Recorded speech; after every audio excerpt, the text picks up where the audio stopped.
everyone, and welcome back to another video. This is Mindy Eggen for Tailored Expressions, and in today's video we are going to take a look at the new Field Notes 2 card kit, and I'll also be creating 3 cards using the products from this kit.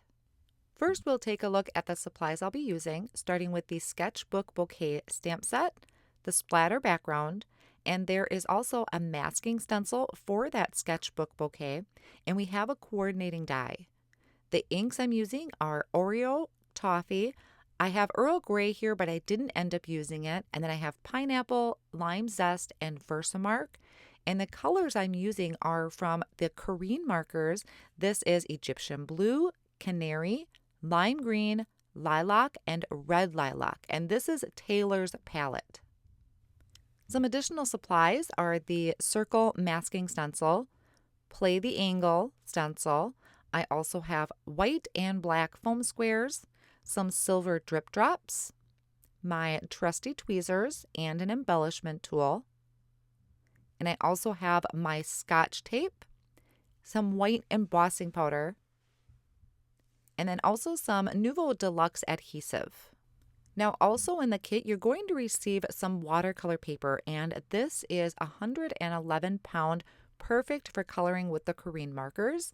I loaded that into my MISTI tool, and I'm going to stamp this sketchbook bouquet image actually twice using the Oreo ink. The reason I'm stamping it twice is because watercolor paper tends to be textured, and you kind of need to stamp it if you want to get a really good black impression.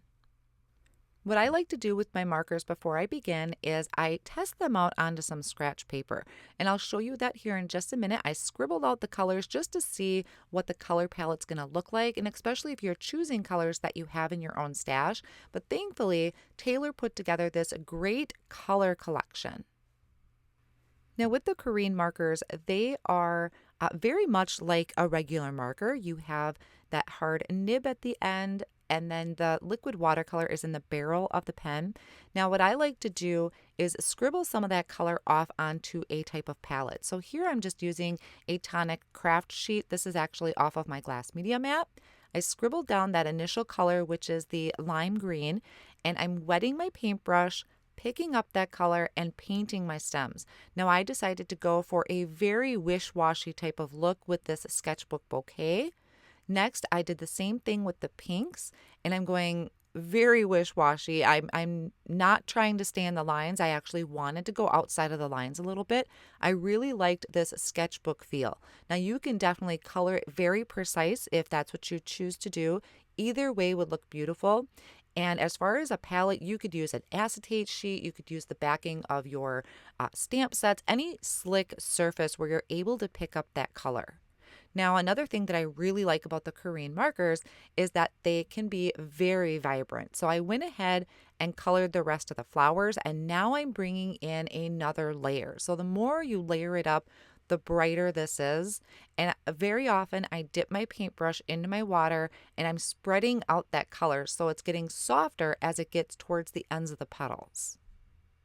Now, another thing I found that was really cool with Taylor's palette is you can create a rainbow with these colors. So here I'm really just putting on that color, making sure I go outside of the line. So really just kind of letting this be the artistic look that I wanted to go for, and just diluting that color as it gets out towards the edges, so kind of fading off. I am being mindful of the placement of my colors. For instance, my pink next to the blue, I know if it mixes together it's going to make purple, and then the purple on top there I can mix with the pink or the blue underneath. So I was being mindful of my placement of colors.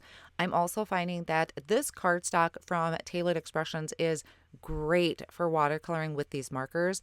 In the past, I have tried coloring directly onto the cardstock and spreading the color out that way, but I find a lot of times that the color likes to sink in right away to the cardstock. So by using a palette off on the side, that really helps spread that color out just a little bit better. Now I do like to come back in and add more color on top or spread that out a little bit further outside of the line. I just really wanted to go for that kind of artistic look, and the more water you add to these colors when you pick it up or even trying to spread it out on the paper, the softer that color is going to be. So because there's less pigment, you have more water, you're going to kind of thin that color out a little bit. So really up to you how bright and vibrant you want it to be, or if you want to go for something really bright and bold. Now that one on the left is one I played with off screen, and you can see I really blended the colors together and I got this beautiful orange, kind of more of that rainbow look, which I totally fell in love with. Now the first card I'm going to make on screen here for you is using that masking stencil. So I just put a little bit of Scotch adhesive, a couple pieces on the back of it, placed it over the image, and then I lined up the Play the Angle stencil. So I'm stenciling over top of this. This is great when you want to make one layer cards or add a background to this. And I am using the pineapple ink and a blending brush to apply that. Now, honestly, I wish I would have used the lime zest. I think tying in the green would have been really nice, but I'm still happy with the pineapple. And then I can just peel up that masking stencil and I don't have any marks left behind. Now off screen, I trimmed my panel down and I layered it on top of a white cardstock cut to the same size. And then here I have a background that I had stamped off screen. This is toffee cardstock, and I stamped the splatter background in the sugar cube ink. And there's also that line stamp image, and I'll show you that in just a minute. I stamped that on the background as well in Oreo ink. So it's just something to add a little interest to the background. And then I can just layer on a piece of white cardstock and then my watercolored panel. Off screen, I also went ahead and heat embossed a sentiment off of the stamp set, and this was on the Oreo cardstock using white embossing powder. And then I can just add that on top with some black foam squares. Now for my next card, I'm going to show you a closer look at that line stamp image. So here's a background that I stamped on sugar cube cardstock in Oreo ink, and I'm lining up these kind of sketch lines. I really love how kind of artistically free you can be in this. Then I also went ahead and stamped a sentiment right onto the background, and I stamped it twice to make sure it kind of stands out from that background a little bit. I trimmed my panel down, and I'm adding one of my rainbow bouquets down to the corner there with some foam squares and just trimming off any of the excess of the stems. I did not have the heart to cut off those rainbow flowers, so I left them sticking off and trimmed off the very minimal amount that I needed to because they were just too pretty to cut off. To finish the card off, I'm adding a few of these silver drip drops using an embellishment tool and my Nuvo Deluxe adhesive. And I also have a double bow here that I created with the metallic twine, and I'm just adding that to the bottom of my bouquet with a little glue dot. And then for my last card, we are going to be using the Circles masking stencil. So I'm using the guidelines on the stencil and I'm lining that circle up right in the middle, holding that in place with just some low tack tape. And I'm going to ink blend this using some lime zest ink and the blending brushes. I originally thought I was going to put my bouquet right in the center. I do change my mind down the road, so I'm just inking up a portion of this. And as I ink blend in towards the center, I'm getting lighter. And then I'm going to stamp on top of this. So I took that and added it right into my MISTI tool, and I am stamping that splatter background in the lime zest ink. This I was so excited about, and as I'm looking at this, this would make a great moon. So a lot of purposes for that splatter background. I'm really loving it.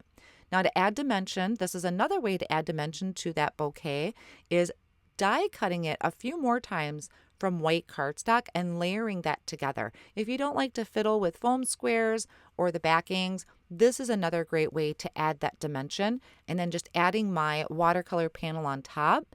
And I can add this to my note card. So I did attach that to a toffee card measuring 4 1/4 by 5 1/2. I stamped the splatter background in toffee ink as well. And then just adding a few of the little silver drip drops around my bouquet. And there we have it, 3 card ideas using the new Field Notes 2 card kit. I hope you enjoyed today's video. Thank you so much for joining me today, and I'll see you again real soon.